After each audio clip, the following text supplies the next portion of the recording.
Hello, good morning sa inyong lahat. Magdilig tayo ng halaman. Yan ang aking halaman. Tingnan nyo, buhay na buhay na. Oh.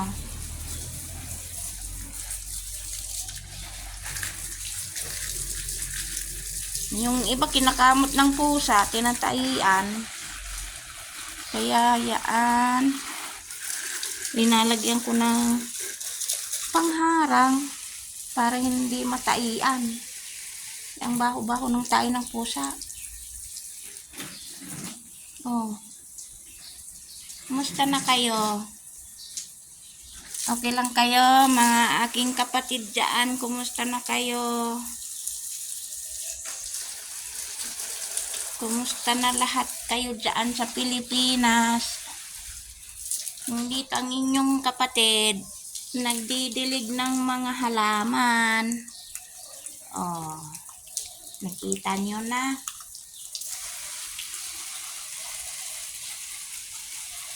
Okay lang kayo dyan? Panoorin nyo yung video ko. Lahat ng makakita, i-follow nyo ako. Bago lang ako dyan. Kaya sana may mag-follow. Panoorin ang aking video na kalukuhan. Yan, lagi dyan sa mga halaman.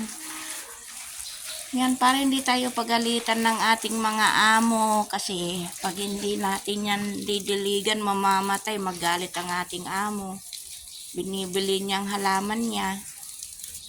Binibili ko ang halaman ko, sayang-sayang ako ng pera, hindi mo dinidiligan. Kaya didiligan natin para mamulaklak, mabuhay siya ng maganda para dagdagan tayo ng sahod. Kasi pag hindi natin yan, alagaan ng kanyang mga halaman, oh, idili pang sahod natin, hindi pa tayo dagdagan. Kaya paayusin natin yung ating halaman niya. Para kahit papano, dagdagan tayo ng sweldo. Kasi alam nyo na yung Arabo, pag walang nakikita na sa atin, na magandang ginagawa, hindi tayo dadagdagan ng sweldo. Sabihin pa sa atin, ay, hindi mo rin inalagaan yung halaman ko.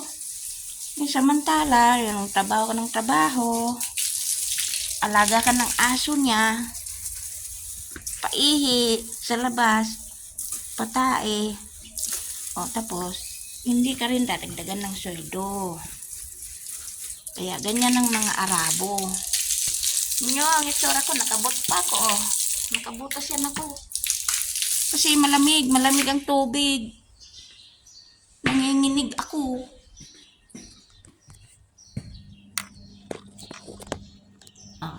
Yan. Yan. Yung butas ko. Para to saan?